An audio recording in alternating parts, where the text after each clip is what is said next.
Magandang gabi mga kapuso. Ako po ang inyong Kuya Kim na magbibigay sa inyo ng trivia sa likod ng mga trending na balita.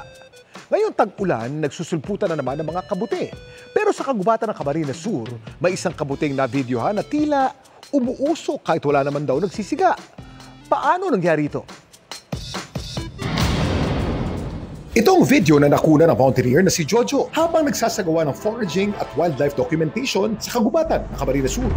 Isang kabute na tila umuusok. Akala ko nga, ambun lang. Tapos, sinum ko ng sinum yung camera ko. Nakikita ko talaga, galing talaga sa mushroom. Pero sa halip na matakot, wala raw mapaglagyan ng tuwa si Jojo. Wow, ang ganda. Very fascinated. Lalo't ito pala kasi talaga ang isa sa mga pakay niya na ma-document ang pag-release ng mga kabute ng kanilang spores. Sobrang tuwa, nakikita ko po yung mga nagsumasayaw-sayaw na mga pag-release ng spores. Pero ano nga ba ang spores at bakit ito pinapakawala ng mga nagsusulputang kabute? Kuya Kim, halaman po ba ang kabute? Kuya Kim, ano na? Para man lang sila mga halaman na tumutubot lumalago, pero ang mga kabute hindi halaman at hindi rin hayop. Sila'y kabilang sa kingdom fungi. Mas close pa siyang relative ng animals than with plants. Yung fungi actually is also where you would find mga molds or amag. Yung karyotic organisms sila. Ang mga kabute bigla-bigla na lang daw sumusulpot. Yan ay dahil napakabilis ng kanilang growth rate na dumudoble ang laki sa loob lamang ng 24 oras. Gayunman, ang kanilang paglago ay isang komplikadong proseso. Yung pag-produce nila ng fruiting structure, yun yung may condition. Most of the condition, nagkaroon ka ng enough moisture pero yung mataas na relative humidity. Ang mga kabuti naman ay nagsimula bilang mga spore. Ang mga spore ay mga microscopic biological particles na nire-release ng mga mushroom. Importante mga ito sa fungi reproduction. At sa mga gusto rin makakita nito gaya ni Jojo, mag-ingat dahil ang paglanghap ng spores ng kabuti hindi raw nakakabuti para sa iba. Maaari kasi ito magdulot sa kanila ng allergic reaction. Nagmamas po ako pag kumukuha ako ng video. Tape naman po ako. Nakamamangha pa rin isipin ng madalas mapagkama ng mga halaman na kabuti, mga fungi pala. Pero alam niyo ba kung ano ang pinakamalaking fungus sa buong mundo? May isang fungus sa Malheur National Forest sa Oregon, USA na may lapad na 890 hectares o katumbas ng 1,220 na soccer field. Kaya ang Armillaria ostoyi o honey mushroom na tinatayang 2,400 years ng tanda ang tinanghal ng Guinness World Records bilang largest fungus sa mundo. Samantala, para malaman ang trivia sa likod ng viral na balita, i-tweet o i-comment lang, #Kuya Kim, ano na? Laging tandaan, kimportante ang may alam. Ako po si Kuya Kim at sagot ko kayo 24 oras. Kabilang ba kayo sa mga hingal kalabaw sa pagpanhik-panaog sa mga footbridge ng EDSA busway? May solusyon na ang Transportation Department na malaking tulong lalo na sa mga senior at PWD. Nakatutok si Oscar Oida. Parusa ayon sa 60 anyos sa si Herminio, ang anyay mayat-maya niyang pagpanhik-panaog ng footbridge. Makarating lang ng EDSA carousel sa bagong baryo Caloocan. Dito raw siya sumasakay ng bus patungong ospital para magpa-physical therapy. Matapos ma-stroke noong 2023. Nahirapan po pero kinakaya ko po dahil gusto ko pong gumaling. Lagi naman daw siyang sinasamahan ng kanyang asawa. Yun nga lang, maging si Mrs. hirap na rin sa pag-akyat ng hagdan. Talagang hirap po kasi una po sa lahat, may sakit po ako sa puso. Bawal po sa akin yung ganitong akyat panaog. Pero wala po akong magagawa kasi kailangan niyo po pang asikasuhin ko siya. Kaya tila nabuhayan daw sila ng loob nang mapansin nila ang ginagawang elevator sa nasabing EDSA carousel. Hindi na ako masyadong mapapagod. Sana matapos na kagad para sa mga katulad ko, magagamit na namin. Kinumpirma ng DOTR na may mga ginagawa nga silang mga elevator sa 5 istasyon ng EDSA busway. Sana by June, no? Hopefully bago dumating ang July, maging functional na to para makatulong tayo dun sa ating mga pasero sa busway. Pagka naayos na po yan, maginawa na. Hindi ka na mahihirapan kasi meron ng elevator. Hindi na akit ng hagdan. Pindot-pindot ka na lang, babaakyat. Isa pang good news dahil posible raw sa katapusan ng 2025 maging operational na ang MRT-7 na mula North Avenue hanggang San Jose del Monte, Bulacan ang ruta. Pero baka ang unang 12 istasyon muna raw ang mapagana. Ina-expect po natin na yung dalawang susunod na na mga estasyon, which is Station 13 and 14, ay magiging operational 1 year after, no? Umapela kasi kamakailan ng LGU ng San Jose del Monte, Bulacan na mailipat ang unay na itakdang istasyon sa kanilang lugar. This June, magkakaroon ng joint inspection with the LGU para dun sa proposed alignments nila para mapag-aralan kung ano yung magiging mas beneficial sa constituents ng San Jose del Monte at para sa mga iba pang pasahero na gustong pumunta sa area na yon. 530,000 daily ridership ang inaasang ihahatid ng MRT-7 sa oras na maging operational na ito. Para sa GMA Integrated News, Oscar Oida, nakatutok 24 oras. Wala sa kanilang nasasakupan ang mga istrukturang itinayo sa Chocolate Hills. Ayon sa dalawang alkaldeng kabilang sa mga pinatawa ng 6 na buwang preventive suspension ng Ombudsman. Sabi ni Carmen Bohol Mayor, Conchita de los Reyes at Batuan Mayor Antonino Humawid, wala silang kontrol sa Environmental Compliance Certificate o ECC, pagtatayo ng gusali at pagpapatakbo ng negosyo sa ibang bayan. Si De Los Reyes nagulat at hindi raw makapaniwala nang malaman ang tungkol sa suspensyon. Si Humawid naman, nanawagang pakinggan ang hiling ng mga residente na amyendahan ng batas para makapagpatayo sa bayan ng palikuran o tindahan. Kailangan kasi ng ECC para rito dahil ang Batuan ay isang protected area. Samantala, ang patuloy na pag-apula sa grass fire sa California at pagguho ng isang gusali sa Turkey. Yan ang ipapang balita abroad sa pagtutok ni Mav Gonzalez. Pasakay na sa bus ang mga pasaherong ito sa Istanbul, Turkey nang biglang bumigay ang gusali na nasa tapat ng kanilang sasakyan. Mabilis na nabalot ng alikabok ang paligid. Pag-alis ng bus, bakas ang tila na pulbos na istruktura. Ayon sa report ng local media, isa ang naitalang patay sa pagguho habang 8 ang na-rescue ng otoridad. Nagliwanag naman ang gabi sa California dahil sa patuloy na inaapulang grass fire.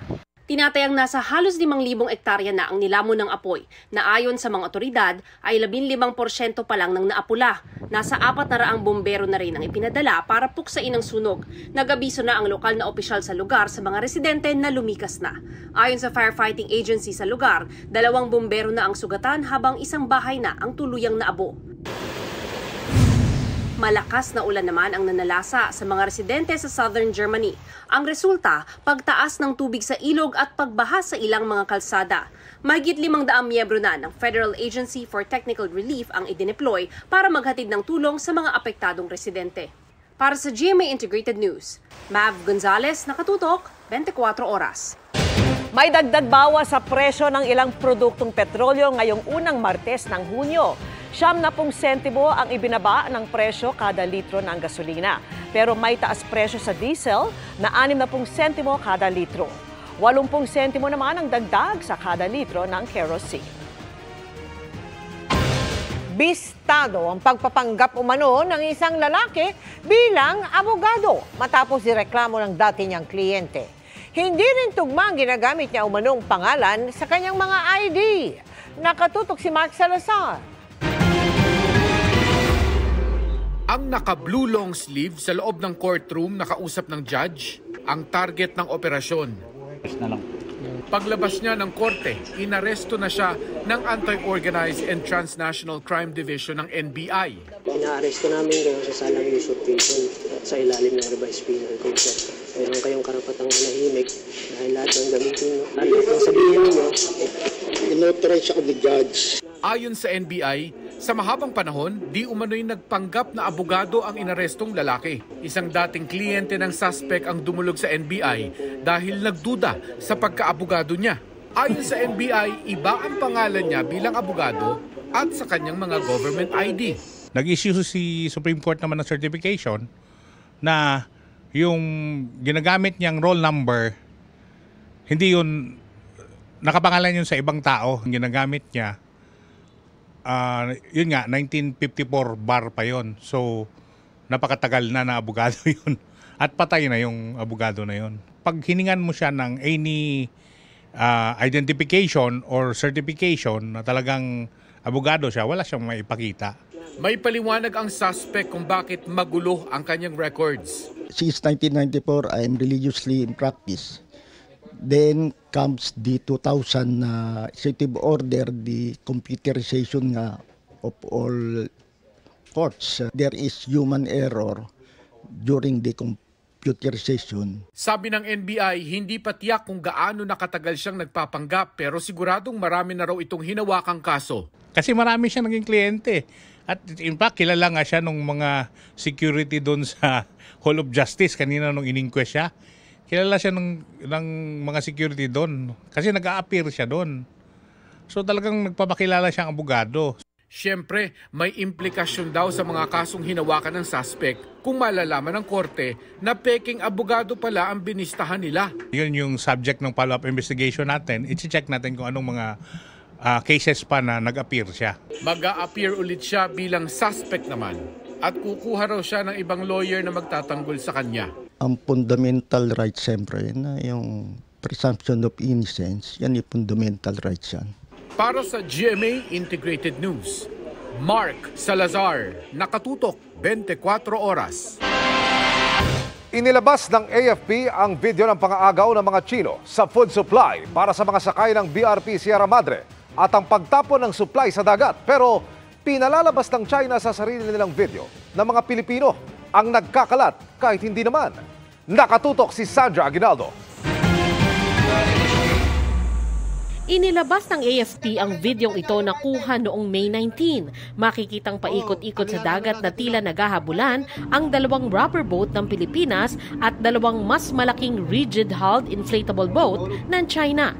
Nahulog daw kasi sa dagat ang package na naglalaman ng pagkain na mula sa airdrop mission ng AFP para sa mga sundalong nakaistasyon sa BRP Sierra Madre. Nagulat na lang ang mga Pilipinong sundalo nang agawin ng mga Chino ang nahulog na food supply. Yung pala ilabangan nila. Lako.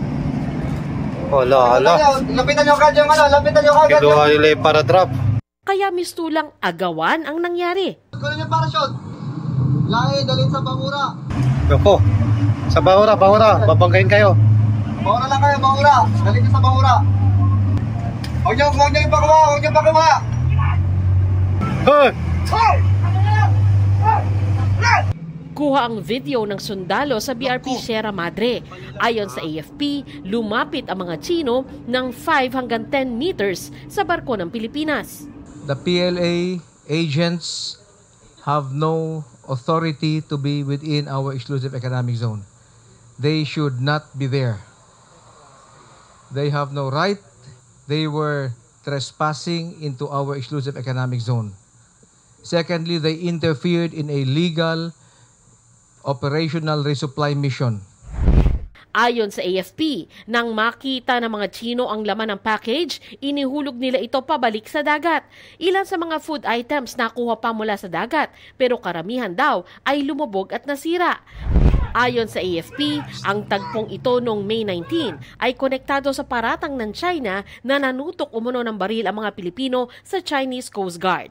We are denying that any of our soldiers pointed deliberately their guns to any of the Chinese in the ribs.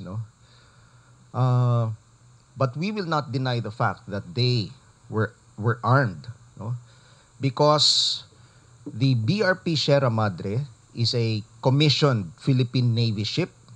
And therefore, it is authorized to have weapons. Linabas lang nila just to get ready in case something happens na dahil napakalapit na konti na lang, seconds lang. They only have seconds to react if something happens. So. Sabi pa ni Bronner, ang paglapit ng mga Chino sa BRP Sierra Madre at pangaagaw sa supplies nito ay nagpainit sa sitwasyon sa West Philippine Sea. We were doing a peaceful resupply mission and here they are trying to intervene. In fact, they even confiscated one of our supply packages. So, by doing so and by coming very close to the BRP Sierra Madre, this causes alarm sa mga sundalo natin. Meron tayong sinusunod na mga rules of engagement. Pag ganun na kalapit yung kalaban mo, syempre dapat maghanda ka. Nagpaliwanag din ang AFP kung bakit hindi nila agad isinapubliko ang nangyari. We were able to drop supplies, the much needed supplies and medicines to our troops. They were recovered peacefully by our soldiers using the rubber boats. But this time, we don't know what came into the minds of the Chinese Coast Guard. Sa pahayag ng Chinese Foreign Ministry, tinawag nitong iligal ang aksyon ng Pilipinas laban sa Chinese Coast Guard sa supply mission na naganap noong nakaraang buwan. Wala pa ring pahayag sa ngayon ang Department of Foreign Affairs kung anong hakbang ang gagawin nito. Iniulat din ng AFP na nagsagawa ang People's Liberation Army ng China ng military exercise sa Sabina Shoal na nasa loob ng Exclusive Economic Zone ng Pilipinas, Kamakalawa. Ayon sa AFP, walang karapatan ng China na gawin ito. The conduct of an exercise is unauthorized under UNCLOS. It's not allowed. Para sa GMA Integrated News, Sandra Aguinaldo, nakatutok 24 oras. Aabutin pa ng 2 o 3 taon bago maabot ng Pilipinas ang pagiging upper middle income economy ayon sa isang World Bank official. Tugon yan ng tanungin kaugnay ng target na yan ng Pilipinas para sa taong 2025. Ang pagtaya ay base sa kasalukuyang antas ng paglago na ekonomiya ng Pilipinas ayon kay World Bank Senior Economist for the Philippines, Ralph Van Doorn. Gayunman, tiwala ang gobyerno ng Pilipinas na maabot ng Pilipinas ang pagiging upper middle income status kung saan ang average na kita ng bawat manggagawa ay aabot sa katumbas ng mahigit 22,000 pesos. Yan ay kung maabot ang 6 to 7% na paglago ng ekonomiya. Pero sabi po ng World Bank, magbabago ang threshold o halaga ng batayan. Sabi rin ng World Bank, lalago ang ekonomiya sa average rate na 5.9% hanggang 2026. Gayunman, dapat tugunan ang pagmahal ng mga bilihin at ang mga nawala naman ng trabaho sa agri-sector. Dapat ding palakasin ang kahandaan sa mga sakuna. Hinimok ng ilang kongresista ang Budget Department at Education Department na bilisan ang paglalabas ng pondo para sa pinirmahang RA 11997 o Kabalikat sa Pagtuturo Act. Yan daw ay para matiyak na magiging maayos ang pagpapatupad sa batas at makuha agad ng mga guro sa mga pampublikong paaralan ang kanilang 10,000 pisong teaching allowance. May sapat na panahong para ang DBM at DepEd na isama ito sa panukalang national budget bago ang State of the Nation address sa Hulyo. Ikinatuwa naman ng Teachers Dignity Coalition ang paglagda ng Pangulo sa batas dahil magagamit ang naturang halaga bilang panusto sa mga gamitan at pangangailangan na sa pagtuturo ng mga guro. Pinirmahan kahapon ni Pangulong Bongbong Marcos ang batas na pangunahing iniakda ni Senador Bong Revilla. Nag-iimbestiga na ang Bangko Sentral ng Pilipinas sa munay pagkakaroon ng ghost employee sa Monetary Board. Ayon sa Bangko Sentral, Marso ng voluntaryong mag-resign ng 4 na empleyado, pati ang isang immediate supervisor na sangkot umano sa issue. Oktubre noong nakaraang taon nang mabuksan ang investigasyon kasunod ng impormasyong natanggap ng Office of the General Counsel na may ilang tauhan ng 2 Monetary Board member ang matagal nang hindi pumapasok pero sumasahod pa rin. Sinisiguro raw ng BSP na hindi na mauulit ang naturang insidente at pananagutin ng mga nagkasalang empleyado. Babawiin daw ng ahensya ang perang isinakod sa kanila.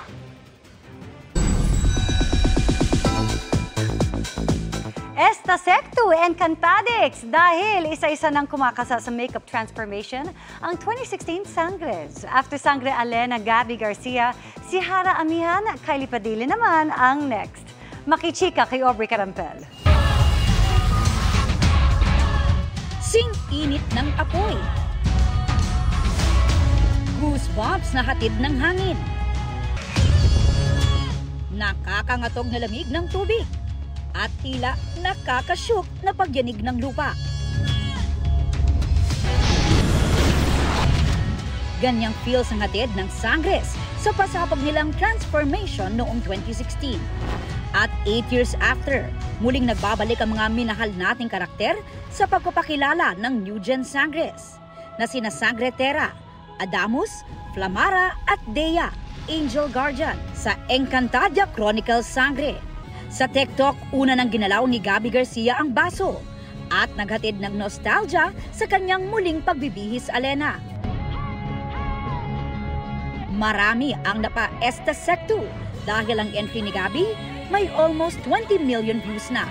Sa caption, hinamon pa niya ang kanyang mga apwe o mga kapatid na sangre. Hastelive naman ang tugon dyan ni Amihan Kylie Padilla, nag-giving Hara vibes. Ako pa rin ang tunay na reyna ng gabi. Teaser drop pa lang niya ni Kylie sa kanyang inaabangang makeup transformation trend entry. Sa dulo ng video makikita ang 6/9/24 o June 9, 2024 na petsa kung kailan mapapanood ang buong transformation video. Sa comment section sa IG, agad nag-post ng approval ang kanilang sangre sister Danaya Sanya Lopez. Reply ni Kylie, "Sunod ka na!" Napag-comment din si Mikey Quintos na gumanap naman bilang anak niyang si Lira sa Encantadia 2016. May pa-fire emoji rin si Agane Rochelle Pangilinan. Blue hearts naman ang ibinigay ng netizens at Encantadix. Na hinahanap na rin ang entries ni Nasanya at Sangre Perena Glyza de Castro. Galaw-galaw naman daw. Hoping ang fans na i-reprise ni Kylie ang karakter na si Hara Amihan at muling magsasama ang OG at new generation Sangres sa inaabangang biggest kapuso telefantasya na Encantadia Chronicles Sangre. Aubrey Carampel, updated showbiz happenings. At pasyal muna tayo abroad dahil itutour tayo ni Chino Gaston sa Singapore na kahit pa modernong city-state ay meron pa rin palang natatagong nature spot. Narito po ang kanyang pagtutok.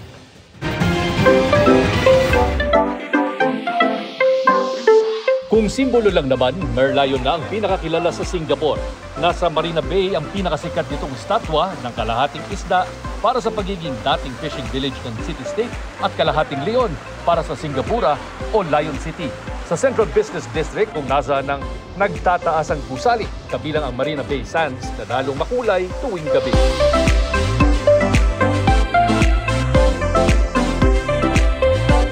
Ilang train stop naman at nasa Bugis District na kung saan may night market para sa mga murang damit at iba pang pasalubong. Isa rin sa mga lugar na pwedeng puntahan, yung mga lugar sa palibot ng Arab Street kung saan matatagpuan ang mga lumang bahay na itinayo noong 19th century noong hawak pa ng mga Briton ang Singapore. Kita sa mga tindahan ng architectural legacy na iniwan ng British Empire, pati ang impluensya ng Arab traders na bakas sa pinakamalaking mosque sa Singapore. At syempre, hindi kumpleto ang biyahe kung hindi matitikman ang panlasang Singapura. Sa mga open-air food courts, mananawa ka sa mga putahe ng iba't ibang lahing naka-impluensya sa Singapore. May satay beef, lamb at chicken, oyster omelette at ang pamosong chili crab. Sa aming pag-iikot, nakita namin ang bar na ito na bagamat kakaiba, tila pamilyar ang itsura. Sari-sari store kasi ang tema na pag-aari ng grupo ng mga Pinoy na dito nagtatrabaho sa Singapore. Tinatarget talaga namin yung mga Pilipino talaga.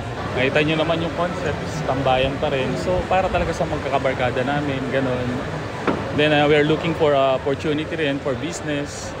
I think para siguro marami rin kaming ma-inspired na Pilipino or mga tao. Pero hindi lang ito puro urban jungle dahil sa bansang ito na mas malaki lang ng kaunti sa Metro Manila, patok sa nature lovers ang Singapore Botanic Garden, isang protected area in the metro. Siksik sa mga pwedeng pasyalan at puntahan ng Singapore. Patunay na maliit man ang bansa, hindi ito hadlang sa pag-unlad. Sa katunayan, tinitingala at nangunguna sa Southeast Asia ang maliit na bansang ito sa larangan ng kalakalan, disiplina at turismo. Mula Singapore, Chino Gaston, nakatutok, 24 oras. Yan ang mga balita ngayong Martes. Ako po si Mel Tiangco. Ako naman po si Vicky Morales para sa mas malaking misyon. Para sa mas malawak na paglilingkod sa bayan, ako po si Emil Sumangil. Mula sa GMA Integrated News, ang News Authority ng Pilipino. Nakatuto kami 24 oras.